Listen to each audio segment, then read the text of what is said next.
Hi, everybody. It's Andy, your local Salt Lake Realtor. Today, I'm here to talk to you about why Salt Lake. Now, it's kind of a weird time to be pitching someplace to live given our current situation with the COVID crisis in America, but Utah and Salt Lake is just like everybody else. We're struggling in the hospitality and restaurant industry, and we look to see that coming back as soon as this gets wound up.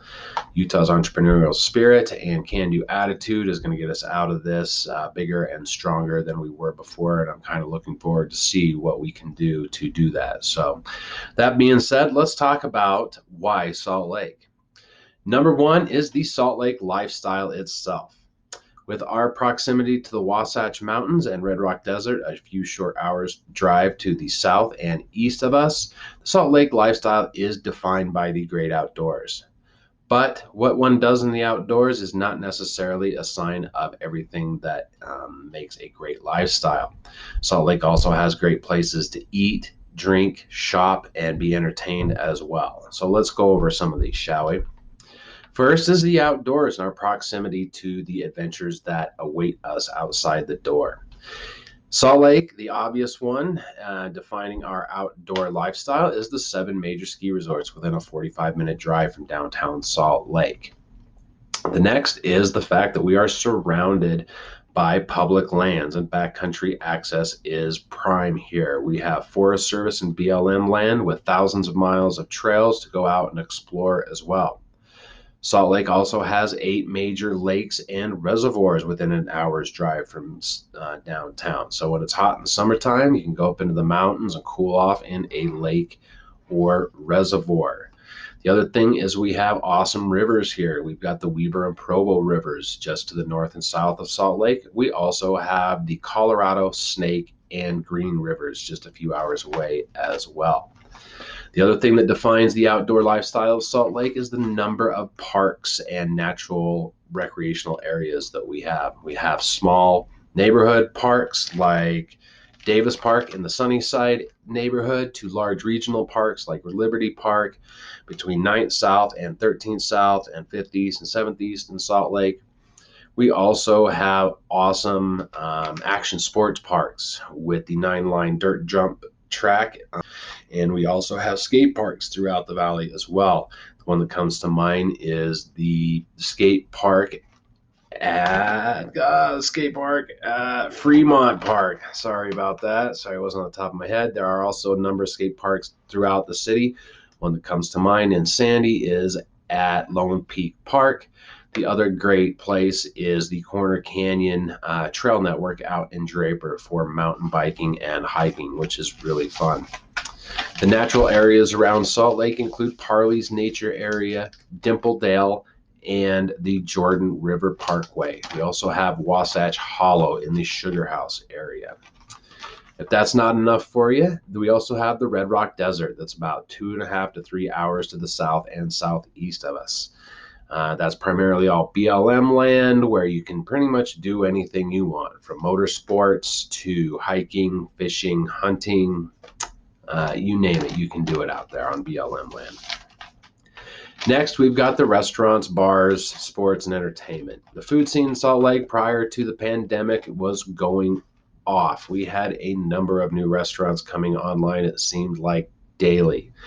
But I know for a fact that once this pandemic gets wound up, that a lot of these restaurants will come back bigger and stronger than they were before.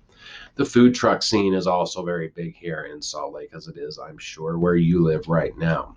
The city of Holiday has what's called the Soho Food Truck Park, where they have individual parking stalls and picnic benches set up, picnic tables set up, so you can go enjoy the fine fare from these food truck vendors. Resort area restaurants are the other thing that if you just can't find what you're looking for here in Salt Lake, we have awesome resort areas in Park City and the others that has any dining experience you could want, from high-end down to just other pizza and grab and go foods as well. Some of our favorite restaurants in Salt Lake are HSL and its sister restaurant in Park City, Handle.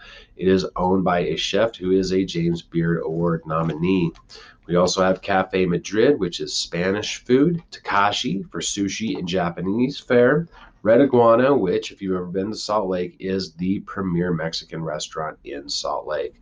The other good one is Harbor, which is steak and seafood. A neighborhood restaurant that my family really enjoys is El Chihuahua in Mill Creek. They have excellent cocktails and awesome Mexican food. Bars, a little bit of a difficult subject in Salt Lake and Utah in general. I'll try to explain why. Alcohol is tightly controlled by the state legislature, and all alcohol sales are through state-owned liquor stores. In fact, I heard on the news last night that's interesting is that the Bureau of Alcoholic Beverage Control does not control its own budget. The state legislature does, which is kind of heavy-handed if you ask me, but that's where we are. Licenses are given out on a population quota. The last numbers I saw were that one club license is given out for every 7,850 residents. So based on this population quota, the majority of bars you will find are in downtown Salt Lake because it's a more highly densely populated area. The concept of a neighborhood bar just doesn't exist here because of the stringent liquor laws and requirements to get a license. When they are awarded, if you are trying to get a neighborhood establishment made, if it's too close to a school, a rec center, or a church, you will not get your license. The other thing is the varying liquor licenses. There is a difference between a restaurant liquor license and a full-service bar license. A restaurant license requires the establishment to sell no more booze than they sell for food. If those ratios get out of whack, the state can come down on them and shut their restaurant down. It kind of sucks, but it's what happens here in Utah. But I've never had a hard time having a good time in this state. Not being of the predominant faith here, I was able to burn the candle at both ends, and I did it very well in my youth. So if moving to Utah and the liquor laws are the reason why you aren't moving here, I don't think Utah is your problem. Just saying. The other thing that we have, dance clubs. The dance club scene is kind of hurting here. There's just not that much of a demand for it. If you're looking for, VIP rooms in Crystal, you're probably not going to find that here, except maybe during the Sundance Film Festival in Park City, where that is pretty much what goes on at every bar up there during that time. But there is a handful of dance clubs in the Salt Lake area, Area 51, Elevate, PC Live, like I just mentioned, up in Park City, and the Westerner. I'd be remiss not to mention the Westerner. It's a country western bar in West Valley that seems like it's been here forever and has outlisted all of them. One cool thing that we have coming on now is the explosion of craft brewers and distillers. It seems like almost every day we have a new brewery or distiller coming online, which is really exciting considering where we are. A couple of the new breweries are TF Brewing, Roja Brewing, Fisher Brewery, and Level Crossing Brewing. If you can't tell, I've got notes here just to make sure I don't miss anything. The distillers, just a couple of them we have, are the Sugar House Distillery, Five Wives, and if you're into drinking whiskey and bourbon, I hope you've heard of High West in Park City, as it's an award-winning distiller. Again, pretty unique coming from Utah and having award-winning beers and alcohol. Sports entertainment. Our only sports teams are the Utah Jazz, Real Salt Lake, which is our MLS team. We also have the Salt Lake Bees, which is our AAA baseball team for the Anaheim Angels. So if you see up-and-coming talent that the Angels draft, or if they're sent down for a recuperation stint in the minors, we get to see a lot of big names here for that reason. College, our major two universities are the University of Utah and BYU, but who cares about BYU? Go Utes. If you're not a fan of either of those schools, totally understand, but if you're a Pac-12 fan, say of Oregon or Washington, and you move here, and you can throw your flag out in the lawn and talk shit to your neighbors, it's just fine. So make it even more interesting. So arts and entertainment, music venues. This is a topic that is near and dear to my heart. I live for live music, as you can see. I've been to a couple. Here in Salt Lake, things used to be pretty bad. We had just a handful of clubs that would host live shows. The top number one of which was the Zephyr Club, which is now gone. and the Dead Goat and Deviate and the Safari when the owner had enough money to book a band and stock the bar. It was good for reggae. All of those I just mentioned are gone, leveled. Since then, filling the gap for mid-size and small music venues, we have the Stateroom Presents. These guys have been crushing it, and they own the lion's share of booking shows in Salt Lake and Park City area. They own the Stateroom, the Commonwealth Room, Live at the Eccles. So any large national acts to be booked at our Eccles Theater downtown is booked through these guys as well. The other thing we have is the Red Butte Gardens Amphitheater, which is a phenomenal small venue to see a show at. We also have the Depot downtown, which is a Live Nation venue. It's owned by Live Nation, and it was built by the House of Blues. So if you've been to a House of Blues in New Orleans, Myrtle Beach, Chicago, it looks exactly like any of those. For our large outdoor enlarged venues, we have the USANA Amphitheater in the southwestern part of the valley and the Vivint Smart Home Arena where the Jazz play for indoor concerts. We have festivals. We have lots of festivals in Utah and Salt Lake in the summertime. Summertime kicks off with the Living Traditions Festival, followed by the Utah Arts Festival approximately a month later, Park City Arts Festival later in the summer, and the summer winds down to a close with the Greek Festival, usually on Labor Day weekend. As far as arts are concerned, ballet, opera, symphony, things like that, plays, musicals, we've got the Eccles Theater in downtown Salt Lake, which was created and built specifically for large touring Broadway acts. So now when there is a large touring act going around, they can take up residency in Salt Lake, and you have the privilege of seeing them at any time they can. I believe Wicked was scheduled to play at the Eccles Theater before the shutdown and everything was shut down this spring.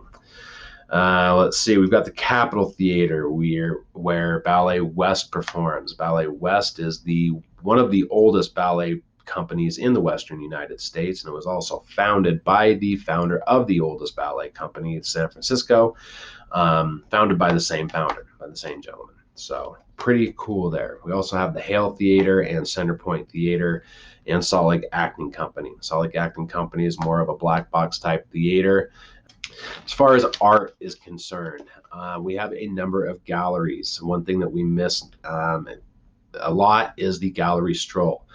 Participating galleries will open their doors, have wine and appetizers, and open to the public, and you can meet the artist. And yeah, it's great.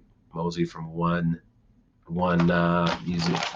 gallery to the next. Sorry, it's kind of early morning, kind of struggling here, if you can't tell. Next, shopping. That's quite an important one. You got to eat and have clothes to wear, right? So shopping, as you'll notice, we've got local and national chains in Utah. A couple of our local ones are Harmon's, Macy's, not to be confused with the retail store and department store Macy's, and we have Fresh Market. We also have Smith's Grocery Stores, which is part of the Kroger chain. We've got Walmart, Target, Costco, and Sam's Club, Trader Joe's, Winco, Whole Foods, Sprouts. The other thing that's really cool is the number of ethnic and import stores that have popped up over the few years, which is a sign of Utah's growing diversity. Rancho Markets, which has been a staple in the Salt Lake Valley for quite some time. We also have the Chinatown Square in South Salt Lake, which is pretty cool, which has a bunch of Asian imports and delicacies and goods there. So the other thing that's really big is our seasonal farmers markets every summer. The main one is the Salt Lake Farmers Market in downtown Salt Lake every Saturday. And then we also have the Murray Farmers Market in Murray on Sundays, which is a nice thing because there's not too many things to do on a Sunday in Salt Lake. Park City also has the Park Silly Festival every Saturday afternoon throughout the summer, which is a modified art festival and farmers market. See, as far as retail is concerned, we have everything from secondhand stores to uber luxury brands like Tiffany's in downtown at the City Creek Center. We've got Savers for a national secondhand store. Kohl's, Macy's, Nordstrom, Scheels, IKEA, Cabela's. You know, you can get pretty much anything you want here, just like everywhere else. You know, Anytown, USA, Utah, and Salt Lake is not exempt from that. So, you know, why Salt Lake? I hope I've given you enough reasons there. A couple of the drawbacks is because of the popularity of Utah. It is getting pretty crowded here. Just like everywhere else this past year and the shutdowns, no one traveling as much as they used to. The lakes, streams, everything was busy outside this year. Everyone was a mountain biker. Everyone was a hiker. And the trailheads and parking was quite a mess and quite difficult this year. And I don't see the winter being any different than that. I'm going to put up a video about what it's like driving up the canyons in the wintertime here, and the weather and how it can change quite rapidly. But we are seeing quite a number of people out doing these things. Now, I do believe that once the pandemic is over and people realize how hard a lot of these outdoor sports are, they will not go back to them. And we'll go back to more of a normal lifestyle here in Salt Lake, where you know you can go up on a weekday and pretty much have trails and stuff all to yourself. So that being said, you know, there seems to be a lot more pluses than negatives in moving to Salt Lake. And, you know, if you have any questions about any neighborhood or anything like that, please give me a call at 801-403-1803, or shoot me an email. I've got the email address here on the screen for you. I'd love to talk to you and answer any questions you might have. So Salt Lake's a great place to live. I've been here my whole life and haven't found a reason to leave quite yet. So give me a ring. Let's talk. Have a good day. Talk to you later. Bye-bye.